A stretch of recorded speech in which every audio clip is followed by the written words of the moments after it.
way, and he definitely displays those rings. Glad to have you on here, Trent.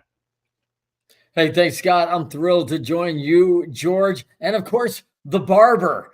Yeah, we're gonna carve up some good information. And speaking of the barber, now that he's fresh off of his cruise, he wasted no time to cruise to this show tonight, right, Mark? I was looking so forward to this. I'm sorry I couldn't join you earlier. Mm. I even went through all my hockey stuff to catch up because on my cruise, I kind of slid away from uh, non-season in sport type of stuff. I was just focused on baseball and football, but went and took a look at what was going on in hockey. And the wife was like, we have, and I'm like, okay, dear. I had to give her one of those. And but here I am. Here I am. Well, just you watch that Fire Up Florida, which has become our designated hockey show. We use it for other stuff too, but right now it seems since a lot of the topic ideas are drawn from Tampa and South Florida, that's why we have it under that particular name. So that's a show that's on the rise. George Icor, long time no see. Yeah, right. Okay. Yeah, long time. We had a great show a little less than an hour ago, and now we're off to another great show with you guys. Good to see you, Trent, the barber, and of course, Motor City Madmouth. There you go. All right. Well, you know what, Trent? This time we bring on somebody brand new. We're going to let you introduce yourself to everybody and what you're doing. And plus, you and I have a lot of plans to do some stuff down the road, but we'll keep the focus on you right now and let everybody know what you're doing for yourself so they can get acquainted with you. Thank you, guys. I am Trent Clark. I am the CEO of Leadershipity, a serial entrepreneur, done a ton of work with leadership and development for teams. We help companies double their EBITDA very fast, usually half the time. So we get excited about that work. I am an entrepreneur at heart, member of the Entrepreneurs Organization. I speak all over the world and have spoken in over 17 countries. So a great way for me to see between sports entrepreneurship. I've just been able to see the world. We do have a top 3% downloaded podcast called Winners Find a Way. And most people do know me because I spent over 13 years in professional baseball, coaching in 3 World Series, and recently authored Leading Winning Teams, book with Wiley Publishing, and super pumped. That is going, literally, that is shipping in like a week from tomorrow, man. It's like go time, 8 days, and it's hitting the presses here.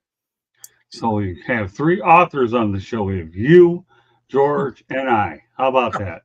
And Mark Faraday, well, one of these authors, I'll give him plenty to write about down the road, and we'll make it a clean sweep down the road.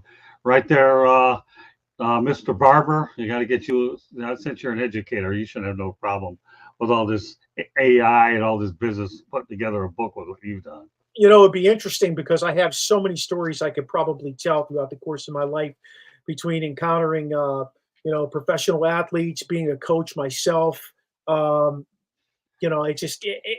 high school sports, being a head football coach. I could probably bring so much to the table in a book that would be an interesting read, and I really should put that together. Let me tell you, one of my best friends is called Google Docs. Okay, so since I wrote the last one on Google Docs, it even helps with the grammar and some of that other stuff. If I can use it, anybody can use it because, in the old Spanish thing, when I once dated a Puerto Rican, bad move, but you live and learn. The only thing I learned from her was El Stupido because that's what it came down to with a lot of other stuff. So, but at any rate, Google Docs eliminates the El Stupido connotation. So, all right, well, let's talk baseball. This is an interesting. The show's obviously titled MLB. Should MLB have a mercy rule? Let's go back to the Washington Nationals. Suffered their second biggest loss in franchise history, 17-0 at the hands of the Arizona Diamondbacks, who recorded their largest shutout victory in franchise history. The biggest Nationals loss was 18-0 to the San Francisco Giants. All right, Mr. Leadershipity. Okay, you've been around the game inside as a coach. Now you have an opportunity to do a little analyzing. Should there be a mercy rule at one time? And the only reason why I ask is this, okay? What it does to pitching staffs and things like that, obviously, I've never seen anybody come from 12, 14, 15 runs, but pitching staff, we'll let you get the opening word on this one. Should there be a mercy rule in MLB? Yeah, for me, absolutely not, Scott. You got to own your trash. Like when you have a bad day, you have a bad day, and that's how it is. I mean, It's amazing the Diamondbacks are putting up more points than the Cardinals, right? Like 2 touchdowns and a field goal, and it's crazy out there that the Diamondbacks are just a offensive powerhouse, and they're a good hitting team. I'm surprised with the Nationals. They've been pretty solid in pitching in the past, and obviously they're struggling a little bit. But that's the beautiful thing of it. I can think back I think it was the '95 World Series game one. I think we got beat like 13-1. You got to wear that and just come back the next night and get at it. We won the next day, and it's part of the game. It also makes for some great fodder, right? There's nothing better than a regular season game to see some, utility guy go into pitch in the 8th inning and just throw the ball 53 miles an hour to what he can. You get a whole appreciation for how talented these pitchers are when you see another major leaguer who can't pump it up there over 75, and he can still get people out. So I think it creates a lot of fun, but I do think you have to own and be responsible for, hey, how it goes. And if you're going to give up 17, you got to wear it. Fair enough. Okay, George. Yeah, 17 and God, unbelievable. Yeah, this was back a week or two ago. I looked at it and I says, no, this can't be right. Well, we all know it is right. And I do agree. I don't think that we should have a limit on any kind of running up the score kind of thing in baseball. Now, Major League Baseball is too much of a tradition that, you play the 9 innings and you play the whole game unless there's some sort of weather condition or something like that. So I just think that Washington, again, they're suffering from lack of excitement in the nation's capital. I mean, they really, really have had a tough row last several years, but boy, oh boy, when you lose something like that, Corbin, I'm looking at the box score. He dropped a 2-11, gave up in 3 innings. He gave up 13 hits, 11 runs, 10 of which were earned. No walks, though. I'm surprised. No walks, 3 strikeouts and 1 home run. But all kidding aside, I mean, 19,758 people saw that down in Arizona, and I bet a lot more other people said they saw it when they're telling stories around their friends. It was an incredible game, Scott, 17-0. But no, I'm not in for any kind of mercy rule or stoppage or anything like that. Let the big boys play, and you got to settle it on the diamond. All right. Well, Candy Evelyn gives you a Detroit reference, so I'll let you go ahead and read it since it didn't come from you. One of the biggest comebacks, 13 runs on June 18th, 1911. The Tigers came back from a 13-1 deficit to beat the Chicago White Sox 16-5. Candy, 15. you never fail to amaze me with your statistics. That's a really good one. Thanks for sharing. 16-15. Wow. Yeah, that's unbelievable. That's all right. Well, that's okay. Hey, listen, these things are interesting, when you can come up with them. You talk about mercy rules, pitching stats, and all that. I mean, when you look at all the different rule changes designed to limit the stress, you have that ghost runner, which I hate it. I really, really do. But it's there and it's not going away. Thankfully, it does go away in the postseason. But, Mark, you're These are not little league kids. These are not little league kids. These are not high school kids. These are not college kids. These are professional athletes, and there should be absolutely no mercy rule for them. If you don't want to get your ass beaten to the ground like that, then come prepared to play every day. That's the bottom line. I'm not sure what's happening down in Washington. I live close to there. I know that they talked about selling the farm there when they were going to change ownership, and then something went back on that, and it's the same ownership, but they're not growing some of that talent that they had there. They just brought James Woods up. I believe Dylan Cruz is at AAA now. I think the anticipation was that Cruz was going to be in the major leagues by now. I really do believe that, but he's not. On the other side of the coin, my Pirates, who I watch and dread watching, but I still watch, had just got done playing Arizona like 6 of their last, 12 games or something along that lines. And I'm really shocked at what a good team Arizona is. Arizona, fellas, reminds me of the St. Louis Cardinals from a few years ago when they would just quietly come into the ballpark, hit it, get some timely pitching, and play really good baseball. And I'm not impressed with them as much as you would think I would be. I'm impressed with the fact that they are able to do it night in and night out. Not as a team, but I'm impressed the fact that they do this night in and night out. So, no mercy rule. No mercy. Well, my thoughts are is if you go ahead and score a lot of runs, will you have any left for the next game? And in a lot of cases, many of them don't. So it's like a home run derby. What do you got left by the end of it? All right, now Candy Eveling likes to go out there and throw herself under the bus. So at my team's expense, ninth inning on April 25th, 1901. Boy, you're really going back. Even before my grandparents were born, the Tigers, that is 1901. Okay. The Tigers came back from a 13-4 deficit in the bottom of the ninth to beat the Milwaukee Brewers 14-13. Doc Casey, a third baseman, and Dennis led the comeback. Did the Milwaukee Brewers exist in 1901? No, they weren't called the Brewers. No. I don't know what they were called. All right, so all right. Well, whatever the case is, Milwaukee Braves, maybe. Yeah, I don't know. She's our crack statistician. She'll go ahead and do it. So, but regardless of that, I think it's a fun topic to bring up anyways, because let's face the reality. It won't happen. We know it won't. But when it comes to everybody's trying to do so much to protect pitching staffs, and then you kind of wonder whether or not they might even consider this. But let's face reality. That to me is nothing more than just pure speculation of something that won't happen. But hey, you know what? Why not examine it on this level? I figure if you're going to get your tail kicked anyways, will you have any runs to win the next game? And how many times, especially during the doubleheader or the day after, and how many times does the other team come back and win? Probably quite a bit anyway, but certainly worth evaluating. So now let's go ahead. And I know that Trent can relate to this guy. Okay, Candy, I think we're pretty good over there.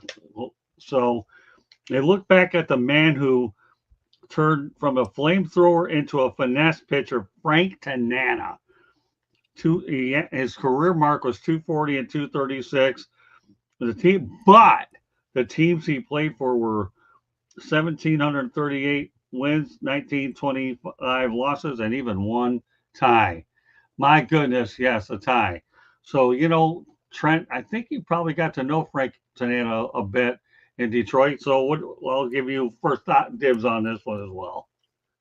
Well, I tell you, Frank is like one of the best. I mean, this guy is through and through just a great heart, unbelievable ambassador of the game.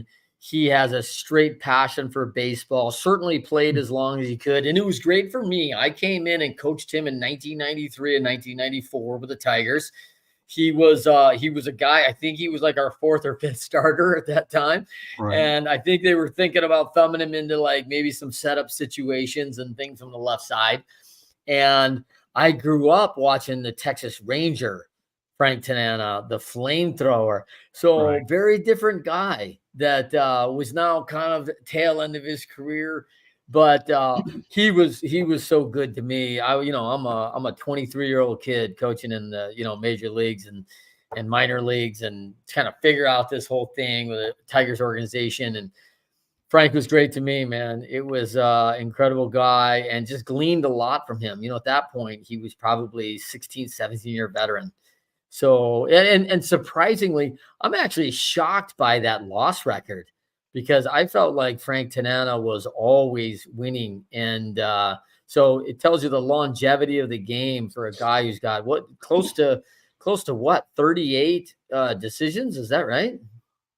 Well, think about it. He's won 240 games and lost 236. But the thing is, if he were on better teams, that win total would have been 275, 300 when you really look at it.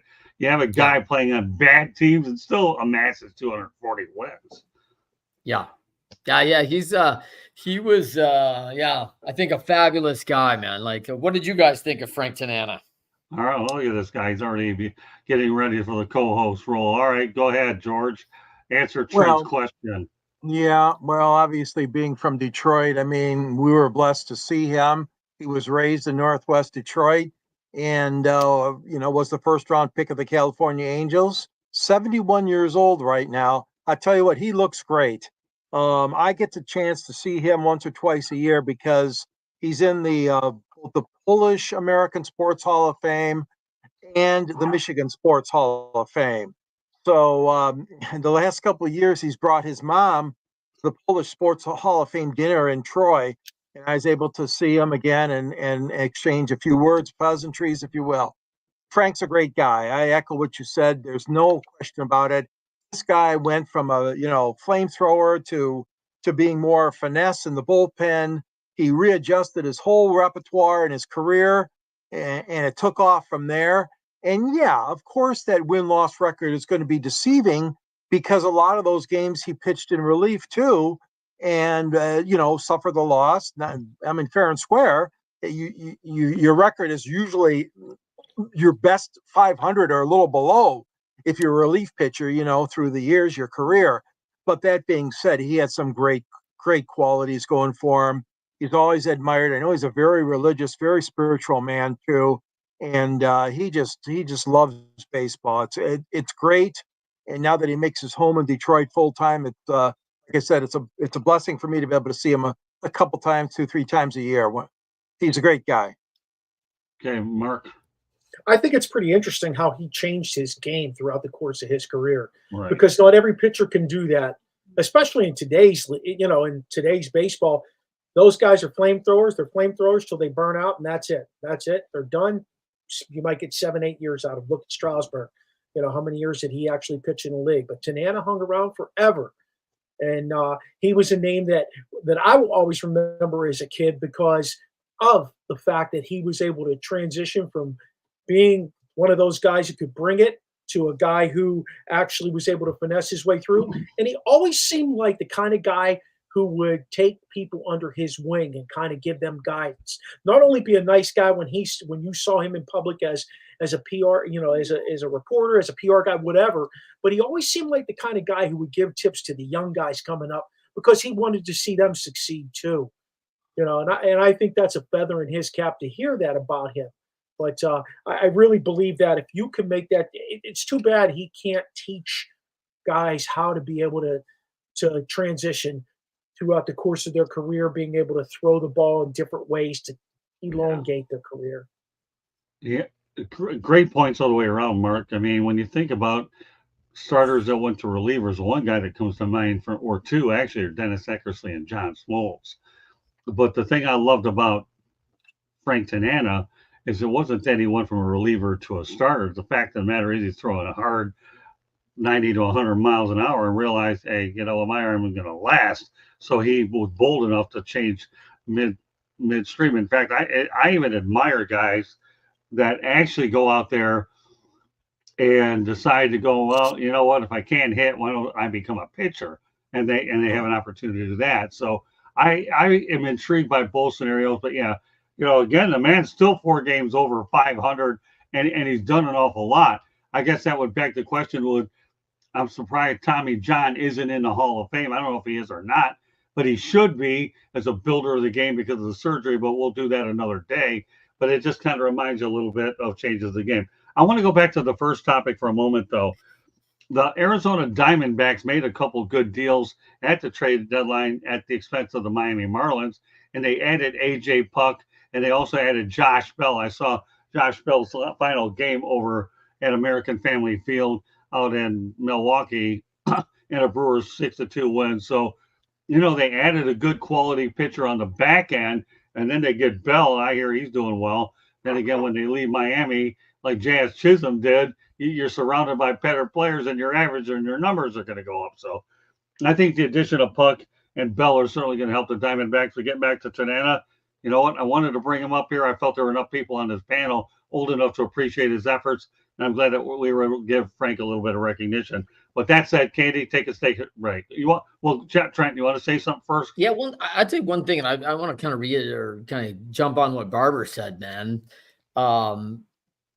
I'd like to know, man, when you think about some of the guys, especially like David Wells, who was a young guy for us in Detroit, and having a guy like Frank Tanana, a fellow left-handed guy. I mean, my guess is that was really impactful for Boomer Wells to play with a guy like that young in his career who really taught him how to pitch. And now you look forward to his perfect game with the Yankees and some of the things that David did down his career. I got to think there's a little bit of an assist there for Frank Tanana somewhere along the line, because he worked with a lot of the young guys, a young Mike Moore.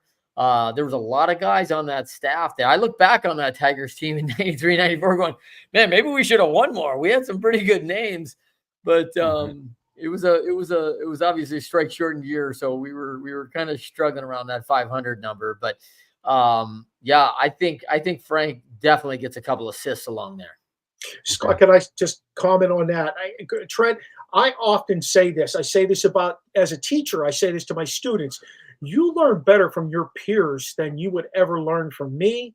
And I think guys learn better from players, their colleagues that they work with, than they learn from coaches. And that just, it's just a feather in the cap if you're that kind of person who can step in and recognize that and be able to do that.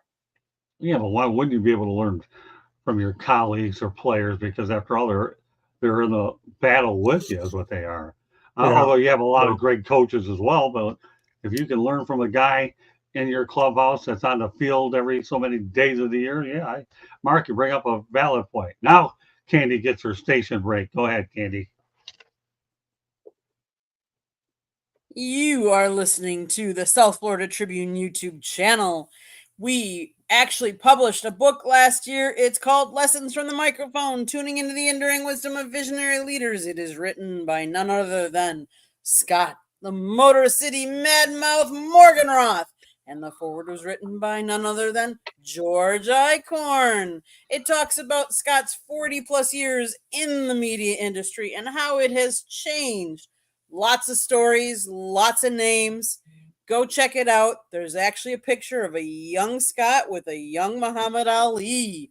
Go get the book. It's available on Amazon, Barnes & Noble, Kindle, Apple, or Google. If you like to listen to podcasts, you can catch us wherever you get your podcasts. iHeartRadio, Google, Apple, Spotify, CastBox, Deezer, you name it, we're there. We have a website, www.southfloridatribune.com, where numerous people write. We have a link to Scott's book. We also have a link to our online store. Go out and get some South Florida Tribune or Motor City Madmouth merchandise. You need a new baseball cap or a new sweatshirt. Or, Mark, you might need a new tank top. Go to our store. You might. Go get one of ours. Also, if you see that red subscribe button, means you haven't subscribed yet. Don't know why, but you can change that today. Click it, like us, share us. On Monday nights, we talk hockey and then we talk baseball. Tuesday nights, we talk football. Wednesday nights on Sports Exchange. And Thursday nights is Fire Up. And you never know what we're talking on either of those. So tune in to find out what we're talking about this week. Scott has a show on nofilter.net. It's a one-on-one interview show, the Motor City Madmouth Show. Check it out. Done with the station break, back to programming. Yeah, and I should point out Trent Clark and I are going to be leading our efforts to grow the No Filter brand as well. So that's one of the things that we're going to be working on. Make that note. Hey, Mark, if you don't find a tank top, you can still get a golf shirt, and it's no big deal. And if you want to get a hat, you can do that too. Just kidding. I appreciate it. Come on, it's all fun. All right, well, you know what? This is baseball, folks. 108, this is baseball talk. But you want to know what happened on June 26th? Danny Jansen starts at catcher for the Toronto Blue Jays against the Boston Red Sox. But here's the situation. The game is suspended in the second inning due to rain. Well, we'll dial the clock forward to August 26th. The game will resume with the potential for Jansen playing for Boston. He could become the first player in MLB history to appear in a game for both teams. All right, we're going to start off with George on this one. That is incredible, Scott. I mean, that's a great bit of baseball trivia, and we know how many people enjoy coming up with trivia, obviously. And all Well, us I baseball like coming up followers. with I love It's coming up with these things that you're not going to hear yeah, from anybody else. yeah, Continue on. yeah, and those things happen. I mean, once in a while, you have to pay. You got to make up the games later in the season when the two teams meet again, etc. But it doesn't happen that often. And yeah, to be able to do that and perhaps get revenge on your former team or whatever, it sounds like a really exciting opportunity for him. I really think that's going to be a lot of fun. We'll see how it goes, but yeah, that is certainly an oddity, not only in baseball, any sport, I guess you could say, but especially baseball, because they're resuming the game, like you mentioned, they're resuming it at the point of the suspension. So yeah, it sounds like fun. I'll be looking forward to that one. Well, the amazing part about the whole thing is, and I know I'm going to go to my other crew members. It's one thing to play any other position, but when you're playing catcher, then you go out there and you're looking at pitching staff. Well, ... Mark, take over. I think it's going to be interesting to see how he approaches that game. To be quite honest with you, Right. I would definitely be like, "You got to put me in. I got to play this game." You know, oftentimes when you acquire a guy like that, you're going to dig into his brain a little bit and find out exactly what they're Yeah. doing on the other side.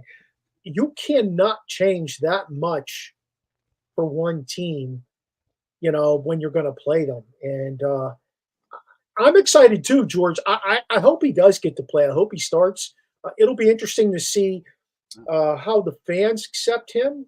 It'll be interesting to see basically how he responds to his former team being part of that game, yet being on the other side. So I'm curious to see how that plays itself out. Okay, Trent, give me your championship perspective on this oddity.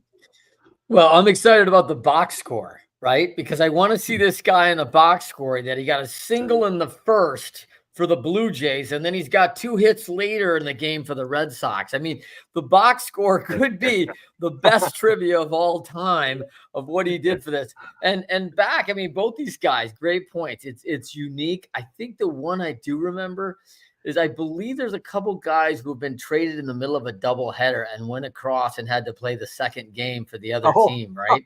I think that's happened on a couple occasions, I believe. Wow. And so this is but mid-game, this is just one of those things like I'll tell you, you watch. My guess is that someday that box score is going to be sold for $100,000 or something, right? Because someone's going to see that and get that, program or something and going, man, this is a pretty once in a lifetime kind of thing. Well, if you ever do get a newspaper, regardless of how big or little they are, I would go ahead and clip that out and laminate it, because for all of us that have man caves and sports rooms, it wouldn't be a bad thing to laminate something that unique. And I'm glad that you brought a box score. I really am. But that's one thing, when I can find something really different like this, and I know I have a panel that can handle it. This is what baseball has some of the most weird things that you ever see when you attend a game. Oh, I've never seen this happen before. How many times have people ever said, I've never seen this happen before in baseball? Hockey, basketball, football. But baseball is one of those sports where, there's so much strategy and such a chess match involved. The word "never seen this before" should be considered a cliche when it comes to the great American pastime. And I'm glad that we were able to put it in tonight, because when I looked at it, I said, wow. And the guy gets to become an answer on a Trivial Pursuit or it's one of the big games somewhere down the road. Like in 30 years, our grandkids are going to be going, hey, Grandpa, who's this guy who played in 2 games for 2 different teams? And you're going to be like, oh, hey, that's my good friend over here from the Blue Jays and the Red Sox. It's not all you're giving it. Wait a minute. Hold it. I get my one rant a night, and now it's at your expense since you're the new kid on the block. Hit it. All right, here's the deal. You say Trivial Pursuit. Are you crazy? It should be on Jeopardy. Jeopardy. There you go. Nice. Should be on Jeopardy. Don't sell For Trivial Pursuit. Pursuit. Alex. For 1,000. Okay, well, that's fine. Yeah, well, put me in the class of Alex Trebek. Sorry. And he's a lot more tamer than I am. Of course, now he's really tame, but that's beside the point. I couldn't help that. Flag on the play. Yeah, I know. The bottom line is it should be on Jeopardy, and what's this guy's name? Ken. What is it? Ken Jennings. That Ken is Jennings. Ken Jennings. Yeah, Nice Ken call, Jennings George. for $1,000. Who's the only player to play on both teams in the same box score? Trent M. Clark. We're calling on you for $1,000. Who is it? I still can't name the guy's name. I don't know What do the you guy's mean to name. tell I've me never heard of after- this catcher. Jansen? Danny Yeah, Jan- what's his first name? Danny. Huh? Well, no, I asked him, not you. Thank you for the assist. The barber with an assist. Danny Jansen. That's who it is. There you go. Yeah, well, of course, he got it because he gave it to you. But and all of a sudden, 108 inches baseball is turning into Jeopardy. But no, I have no plan on auditioning for that. It's okay. I got enough to deal with. All right. Well, we're going to go from a Jansen to a burger. All right. I don't even know where I come up with an analogy like that. But this one, Marlins Jake Burger has homered 12 times since the All-Star break. One of the few players who wasn't traded at the deadline. Of course, in Miami, they call it a fire sale. And he's home, and now recently homered in his third straight game. The San Diego Padres took 2 of 3 from Miami this weekend, and former Marlin Luis Arias went 7 for 15 in this series. The Padres have won 16 of 19 games. So I know I gave you a lot here. I know Burger. I was talking to Skip Schumacher, and he loved Burger. And he's probably glad he's the one that didn't get traded because you could build around a guy like this. And for a while, we didn't know if his name was going to be. But the real question I'm going to present to every one of you guys is, are the San Diego Padres for real? And again, they benefited from the Marlins as well. Ryan Hoeing got traded there, and Tanner Scott, they got the closer, and they were piling up an awful lot of players. And of course, Luis Arias went there earlier from Miami. So, Trent, we'll go back to you. Obviously, you're not lacking baseball knowledge. How far can the Padres go? Well, listen, I think the Padres proved 2 years ago that they could go as far as possible. I mean, I think they are a World Series contender right now, and but the only issue is it doesn't matter if you're a contender in mid-August. You need to be a contender in October, right? But right now, they have proved themselves coming out of the break, 13-3 in their 16 games since the All-Star break, like you said. 16 what did you say? I think 16-6 since the last 22. I mean, that is crazy. That's good stuff. Big shout out to Burger. I mean, so if there's 16, 17 games and this guy's hit 13, I mean, that is hot. I mean, that is sizzling. And in a team like you say, Motor City, like these guys have traded everybody. I don't know. This guy's going to look like my boy Bonds here. And he's going to get the 4 pretty soon. And they're going to walk him 4 times in a game. And he's going to stop getting to swing it. Let me tell you something about Burger. I saw this guy go ahead, I think, strike out 4 or 5 times in one game. But then he began to work his way out of it. Jake said, I haven't had a chance to talk to him as much as because obviously nowadays it's harder to get players because of all the restrictions. And I'm not blaming the Marlins, just the way baseball has become in terms of some players who want to talk to the media and so forth. But the reality is Burger right now, to me, could be a cornerstone player for this Marlins team. And I'll tell you, they got another guy on there named Xavier Edwards. I got to tell you a funny story that occurred on Saturday night, though. I'm talking to Skip Schumacher and say, by the way, Skip, I want to talk about Xavier Edwards. I said, the last time I saw him was in Milwaukee when he got a cycle. And Schumacher says, glad to have you back. I mean, and then what do you think he ends up doing that night? Got 10 total bases. He got a bunch of walks. He got a hit and all that stuff. So, I mean, how many times have you ever heard a manager, you bring up a cycle, and say, glad to have you back, and all of a sudden this guy's on base 5 times. That's too surreal. That's just one of those types of things. So I'm happy for Jake. And obviously, I think, judging by what I heard from Skip Schumacher the other day, I think he's relieved at least he's still on the roster and he's finding his power stroke too. But one of the reasons that he is because he's hitting second in the batting order. And who's in front of him? Xavier Edwards. So when you got a speedster and then you got a guy who can hit it deep, had to get my deep out there, then, good things are there. So I'm glad you brought that up there too, how you were able to mention Burger. All right, George, some thoughts about the Padres and now a little bit about the Marlins, particularly Burger.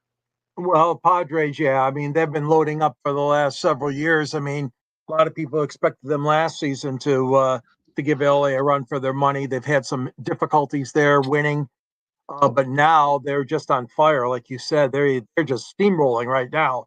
Incredible, the best team, like you said, Trent, since the All-Star break, the best record in baseball. I always got a spot in my heart here with them because obviously the Tigers took care of them in 1984. Dick Williams versus Sparky Anderson in the series, 4-1. Detroit won.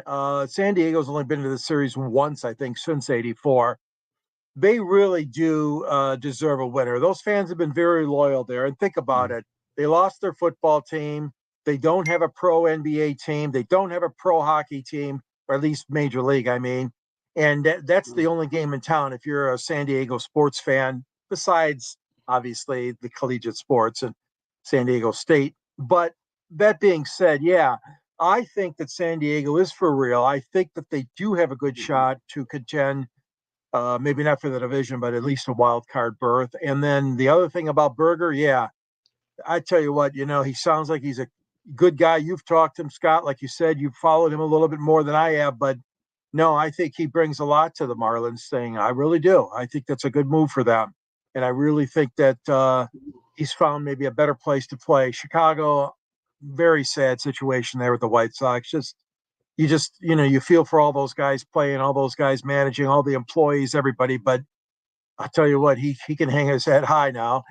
And not to say that Miami is obviously a whole lot better. When one loss, they are better. But I'm just saying it's a good change of scenery for Berger. Well, the reality is this. I know we have different numbers to describe how the Padres are doing, but winning 16 of 19 is pretty strong, especially as you approach mid-August. And they were aggressive at the trade deadline. And to me, when you put those two things together, that only equals one word: dangerous. Okay, Mark.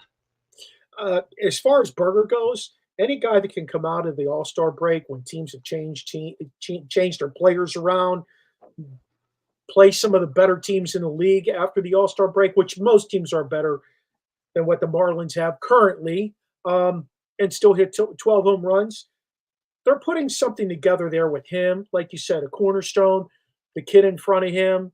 Now you got to find some other pieces of the puzzle that are going to make them grow unilaterally on that team. I think it's fantastic he's able to come in there and do that since the All-Star break. That wasn't that long ago, fellas. I mean, the All-Star game was not that long ago. What, 3 weeks? Maybe a month at the most. In terms of San Diego, I don't mean to bash them or anything, but they just came through Pittsburgh, and Pittsburgh probably should have won 2 of the 3 games against them, but they're in such a total collapse there that San Diego ended up winning the series. I believe they swept them at the end of the day, but they do have every possible guy on that team that could make them a championship caliber team. I love their pitching staff. They've got some good guys on that staff outside of Musgrove being like the number 3 for them. You still got Machado, who is lost in the shuffle at this point on that team. The Merrill kid, who plays in the outfield for them, he's a fantastic baseball player. He's been hitting the lights out of the ball. So I could easily see San Diego making a push. I don't know against the Dodgers, though. I think that's their kryptonite. That's my only thing. I think the Dodgers are their kryptonite. Yeah, but don't forget Jake Cronenworth either. I'll tell you, this guy here has found himself a spot in San Diego. I've watched this guy. I mean, he didn't do bad in Denver, but I'll tell you what, you go to San Diego where there's no media pressure there. And right now, they can't. I tell you one thing about the Padres, you can't fault them for trying. They've always been willing to spend money. That's just unfortunately some of these players that just hasn't clicked. So I'm not going to fault the Padres for being cheap because they're definitely not a cheap organization. And as for the Marlins, again, like I said, Jake Berger survived that fire sale. And now I have a gut feeling that if some of these younger players, let's face the reality, at the trade deadline, the Marlins did amass an awful lot of prospects. Now we just have to find out how long it'll take for a lot of these guys to come around. And, I even wrote in my story the other day, that while they're having a tough year, no team. I mean, you like to think during spring training you're going to be optimistic, but how can you be optimistic when Sandy Alcantara is out right before the first pitch? Yuri Perez is one of your best young pitchers, and they're both gone. And then the list goes on in terms of how many pitchers are going down. I mean, Sandy Alcantara, you didn't have your Cy Young Award winner, and then you didn't even have Yuri Perez, who I think it was on his way to good things. So, and now I know that Skip Schumacher had a 3-year deal that was now chopped down to 2. So we'll get into that managerial situation another day. But I like San Diego, and if the Dodgers don't play their cards right, watch out for the Padres. All right. Well, you know what, Mark? You weren't on last week, but I decided to carry this topic over while you were here about trade deadline. So I want you to summarize the Pittsburgh Pirates, how they did at the trade deadline. It doesn't really matter because they're not winning since the trade deadline. Look, a couple of pieces that they did do something with. There was rumor that they were going to move on from Aroldis Chapman, and they went out and got 2 left-handed relievers, and they're really not pitching those guys very much. Their bullpen is pretty abysmal currently. Bednar's giving up games. Holderman, I believe he gave up 8 runs in 3 innings, and then they put him on the DL. So that's the pitching part of it. They got no starters. They didn't even entertain. They did get rid of Martin Perez, who was abysmal. He was a pitch to contact kind of guy, and that's not what the Pirates need. They don't need a pitch to contact kind of guy. You got guys at the top of the pitching rotation in Skeens and Jared Jones and Mitch Keller who bring heat, and they have good benders. And I mean, why would you want to go to a pitch to contact guy after that? So moving him out is probably good, and it probably helps Martin Perez. He's not going to start for San Diego. He's going to be a middle relief guy when they need him. They got Brian De La Cruz from your Miami Marlins, and he has not done anything yet in Pittsburgh. He's just been pretty much invisible there. But you know what, Mark? I do believe he will, though. I agree. I like Brian De La Cruz. Not only that, he's very signable for the Pirates, too. So I don't think you're going to have to worry about him asking you for some big-time money. But I think he'll be all right down the road. He has to acclimate to where he's at. But continue on. One guy that they did pick up was Ian Kiner Falafella. I think I said that right. He's a super utility guy. He's kind of like Cronenworth. Those guys are super utility guys, and he brings to the Pirates what they really need, somebody they can plug in every day at a different spot, sit a guy out who might be struggling, or sit a guy out who needs a break. And I think he was an excellent acquisition, to be honest with you. I will say that the acquisitions that they did bring in have some longevity to them. They did not rent players, which is really good. They moved on from Quinn Priester, and they picked up a kid by the name of, I want to say his last name is Young, Nicky Young, I believe his last name is. He's playing at AAA for Indianapolis, smashing the ball down there. Quinn Priester was very hit or miss. I think he left Pittsburgh with around an 8 ERA. He was a number 1 draft pick a handful of years ago out of high school, and he never developed the way they had wanted him to. So, fellas, I'm going to tell you how I feel about the trade deadline. Overall, if you do not go out and get pieces of the puzzle that are going to push you over the top, if you're in contention, then it's worthless. Okay. I do think De La Cruz was a nice pickup. I do think that IKF was a really good pickup. Okay. But I just think that an organization like Pittsburgh needs to have management, needs a manager, a coach who's going to come in that can handle the type of players they have currently. You don't need this green guy who doesn't adjust to what's going on based on experience. This guy's been a manager for 5 years. He has been a losing manager for 5 years. He's had 2 consecutive 100-loss seasons. So I know you wanted me to just go on a little tear there about the trade deadline, but overall, I think that their trade deadline had some prosperity to it because of the length of the deals that these guys still have. But on the Right. other side of that coin, if you bring that same management team back to run the team, Yeah. you're just going to get the same results every year. Well, the only thing I can say about the Pirates is this time they didn't look like sellers, anyways. It looked No. like, I mean, on the surface they didn't. So, all right. With that said, okay, Mark, have any parting shots? I really, in terms of parting shots, I mean, I love to see what teams do down the stretch.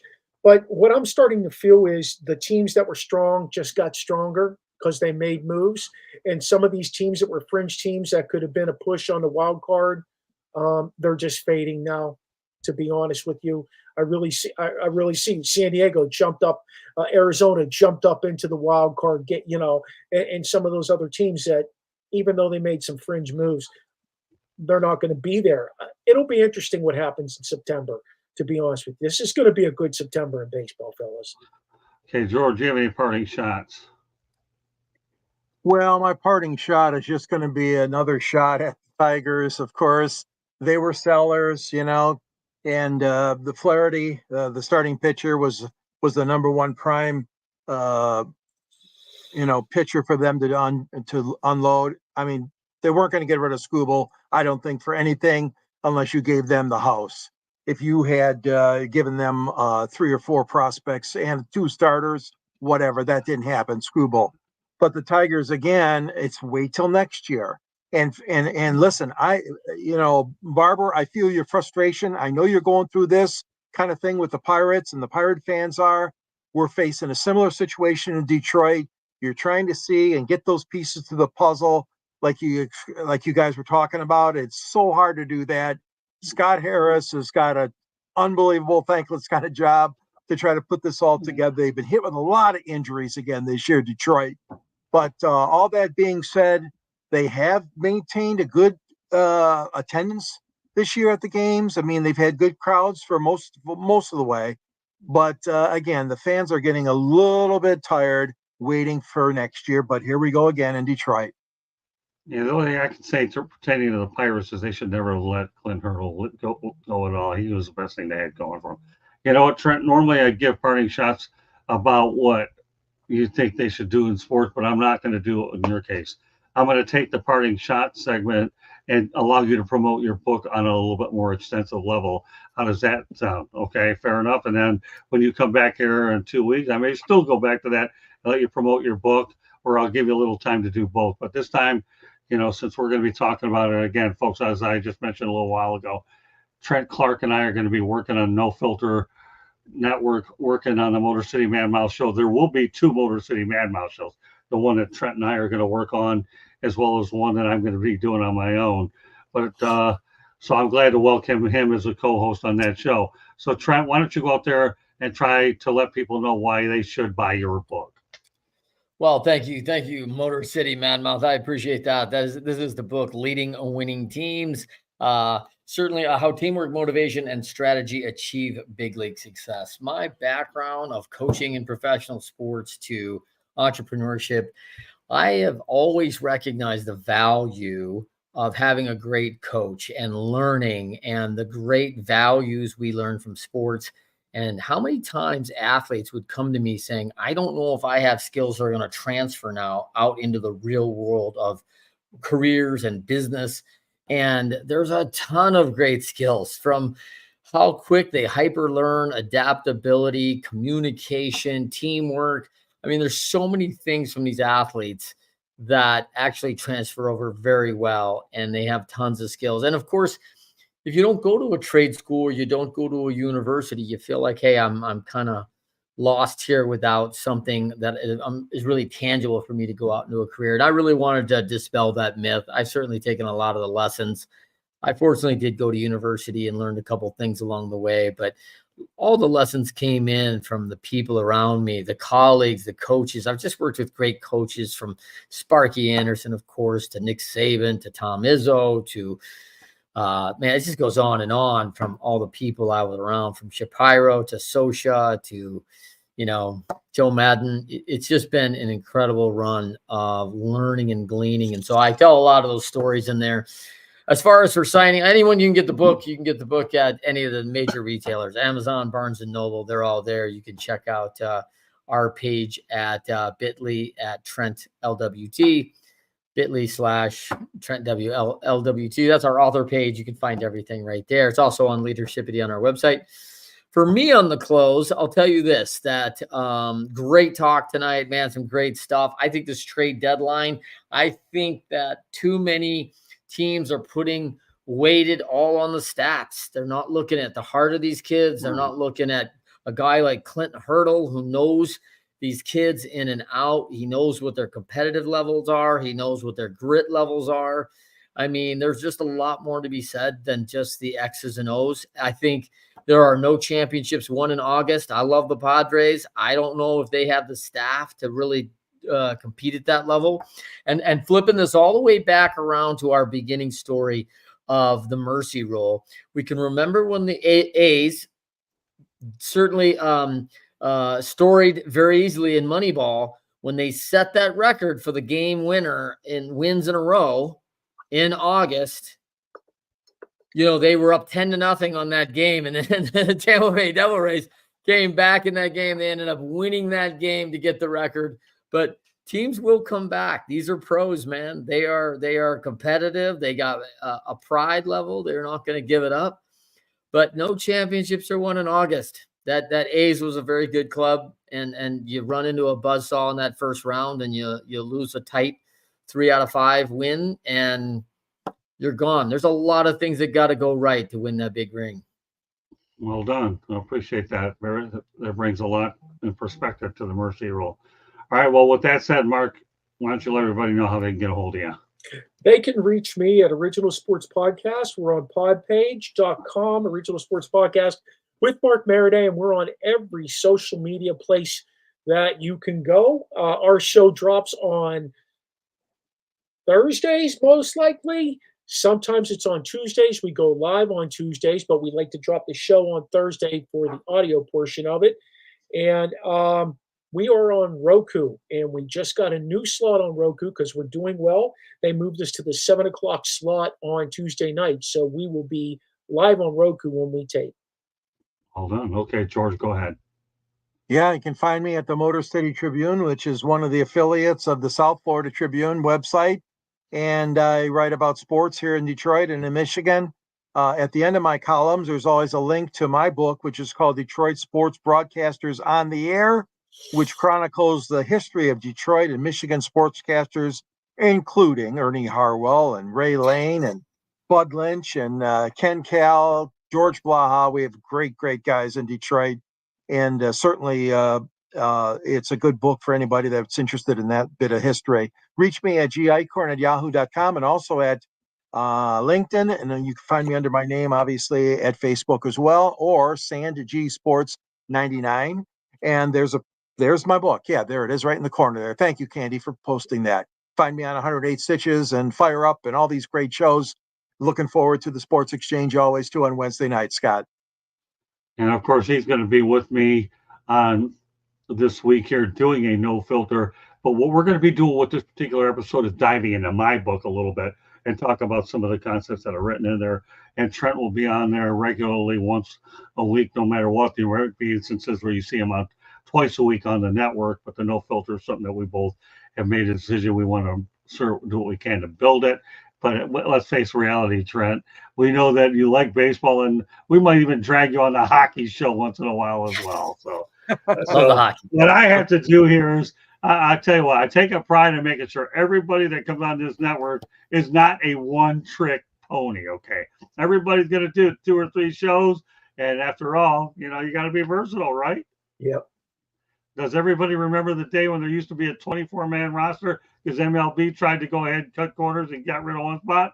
How long did that last? But then you had to have versatile players. Anyways, all the people on my team are versatile, and that's why I'm so proud and thrilled to have everybody that is on here. I'm proud of everyone. I'm only as good as the supporting cast that I have, and I am proud to say optimistically that I have the best supporting cast on the planet. And I'll take that to the bank, credit union, or whatever. So Trent, okay, you talked about the book. Is there any other way that people can contact you as well? Yes, you can reach me on LinkedIn, Trent M. Clark. Email me, trent@leadershipity.com. That's leadershipity.com. You can pick up that book anywhere, sold in your store near you, Amazon, Barnes & Noble. You can find it. And thanks to all of you. Just a great time just being on with the three of you, and just a lot of fun talking 108 stitches. Yeah, it won't be long. It won't be long before Trent gets us that link sent to southfloridatribune@gmail.com, and we'll put it on our website, right? Trent, you will do that, right? For sure. Okay, there you go. The thumbs up is good. The for sure is better. Candy, take it away before my voice goes deep someplace else where it's supposed to be. Go ahead, take it away. You are listening to the South Florida Tribune YouTube channel. If you see the red subscribe button, hit it, like us, share us with all your friends and family. Monday nights, before this, we talked hockey. We talk baseball Monday nights. We talk football on Tuesday nights. Wednesday night and Thursday nights. Sports Exchange and Fire Up. You never know what we're going to be talking about. We are sponsored by the South Florida Tribune Publishing Company, which published a book, Lessons from the Microphone, Tuning into the Enduring Wisdom of Visionary Leaders. The foreword is written by none other than George Eichhorn. But the meat, the guts, the content came from none other than Scott, the Motor City Madmouth Morgenroth.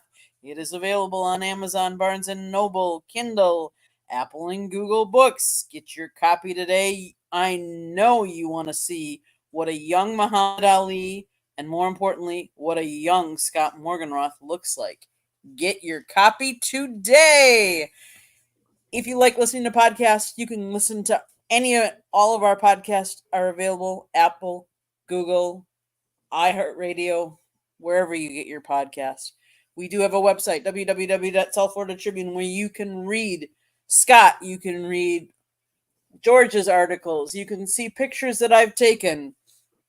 You can also see the link to our Scott's book and the link to our merchandise store, where you can get t-shirts, shorts, baseball caps, sweatshirts, and other South Florida Tribune or Motor City Madmouth paraphernalia and accessories.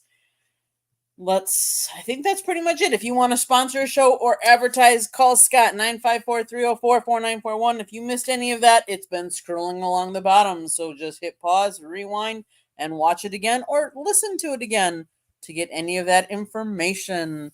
You can email us at southfloridatribune@gmail.com. If you have show ideas or want to be a guest, let us know. At Tribune South, Twitter X. Okay, Scott, back to you to close us up. All right, Candy. Well, you said everything, so I didn't have to say any more, except I want to thank everybody for joining us here on 108 Stitches Baseball Talk. So on behalf of George Eichhorn and the barber Mark Meriday, Original Sports Podcast, and my new co-host on Motor City Madmouth Show, who will be a versatile individual when I get through with them. Okay, baseball, hockey, etc., etc.